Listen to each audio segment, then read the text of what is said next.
హరి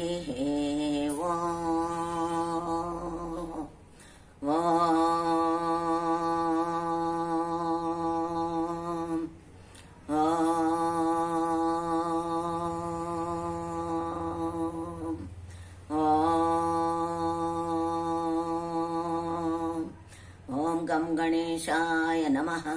ఓం సరస్వత్యై నమః. ఓం వాసవాంబాయ నమః. ఇప్పుడు నేను దశావతారాల పాటలో 4వ అవతారము నరసింహ అవతారము కథ చెప్తాను. నాణ్యమైన నగలు పెట్టవే పోయమ్మ నన్ను నరసింహ అవతారుడన్నవే. నాణ్యమైన నగలు పెట్టేదా ఓ గోపాల కృష్ణ నిన్ను నరసింహ అవతారుడనేదా. సత్యయుగంలో సనకస సనందనులు జయ విజయులకి శాపమిచ్చింటారు. ఆ శాపం ప్రభావంనే ఇప్పుడు హిరణ్యాక్ష హిరణ్యకశిప అనే వాళ్ళు రాక్షసులుగా పుడతారు. కశ్యప ముని దితి అనే వాళ్ళకి వీళ్ళిద్దరూ పుడతారు. ఒకరోజు సాయంత్రము చల్లగా బాగుంటుంది, ఆహ్లాదంగా. అప్పుడు వచ్చేసేసి దితి, స్వామి మీ జట్లో నేను ఉండల్లా అని నాకు చాలా ఇష్టమైతుంది అని అడుగుతుంది. అప్పుడు ఈ సంధ్యలో ఎవరు జట్లో ఉండకూడదు, బిడ్లు బాగుండలేదు అని చెప్పి చెప్తాడు. అయినా అయ్యమ్మ ఈనెలేదు, ఏం పర్వాలేదు అని చెప్పి చెప్పేస్తుంది. అప్పుడు వీళ్ళు పుట్టినప్పుడు గాడ్లు కూస్తాయి, గూబులు కూస్తూ ఉంటాయి, గుడుగులు మించులు అట్లా చెడ్డవన్నీ అవుతా ఉంటాయి. అప్పుడు ఏం చేయాల, ఇంకా ఈ పిల్లలు కూడా వీళ్ళు కూడా పెరిగి పెద్దోళ్ళు అవుతారు. అంత క్రూరమైన బుద్ధులే చేసేది. ఇంకా 3వ అవతారంలో వరాహ అవతారము, దాంట్లో హిరణ్యక్ష వాళ్ళని చంపింటాడు. ఇప్పుడు హిరణ్యకశిపుడు నా తమ్ముడిని చంపిండే దానికోసరంగా నేను హరిని చంపల్లా అని చెప్పి కోపం చేసుకుని వస్తా ఉంటాడు.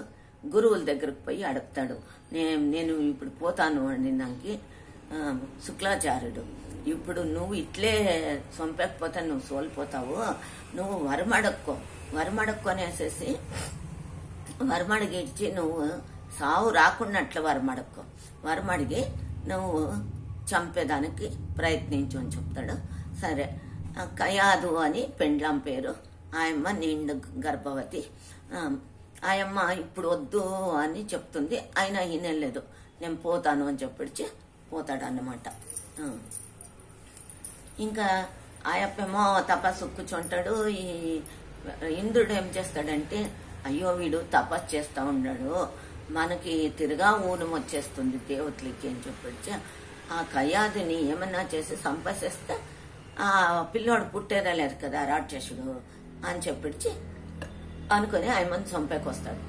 అప్పుడు నారదుడు వచ్చి, ఇంద్ర నువ్వు చేస్తా ఉండేది తప్పు చేస్తా ఉండవు, నువ్వు ఊరికే వెళ్ళిపో అని చెప్పి ఇంద్రుడిని పంపించేసేసి ఆయమ్మని కయాదుని ఆశ్రమానికి తోడుకొని పోతాడు.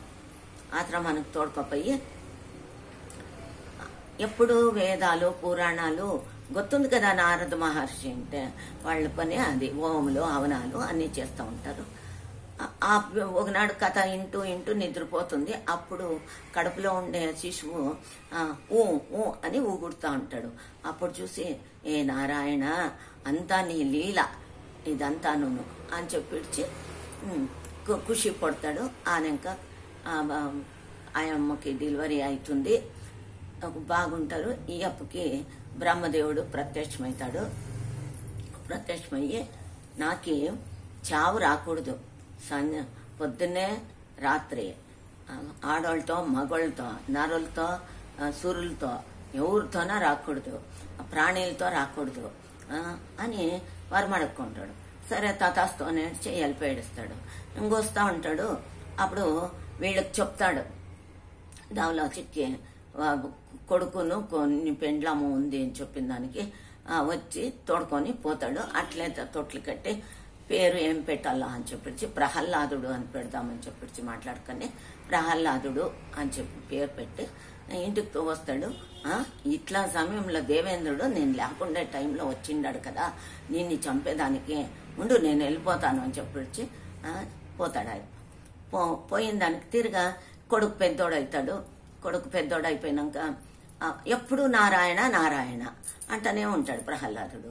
ఏం చేసినా అయ్యలేదు. గురుకులానికి పంపిస్తారు, అక్కడ కూడా నారాయణ నారాయణ అని అంటూ ఉంటారు.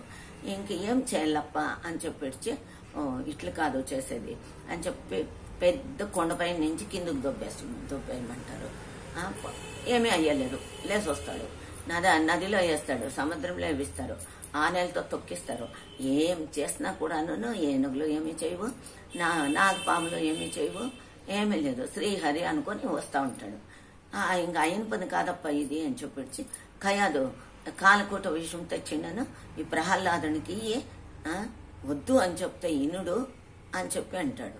ఇంకా రాక్షసులతో జనాలతో అంతా ఊర్లో వచ్చేసేసి మీరంతాను వేరే దేవుణ్ణి పూజ చేయకూడదు, నన్నే పూజ చేయాల, హిరణ్యకశపాయ నమః అని మీరు పూజ చేయాల అని చెప్తా అంటాడు. ఈడ నా ప్రహ్లాదుడు వినలేదు, నారాయణ అంటా అంటాడు. అప్పుడు పిలిచి ఏది ఈ ఖమ్మంలో ఉన్నాడా నీ నారాయణుడు? లేదు, ఈ ఖమ్మంలో ఉన్నాడా, ఈ బిల్డింగ్ లో ఉన్నాడా, ఈ గోపురంలో ఉన్నాడా, చూపించు అని చెప్పి కోపం చేసుకుంటాడు. అప్పుడు సరే అని చెప్పేసి నీలో ఉన్నాడా, నాలో ఉన్నాడా, నీలో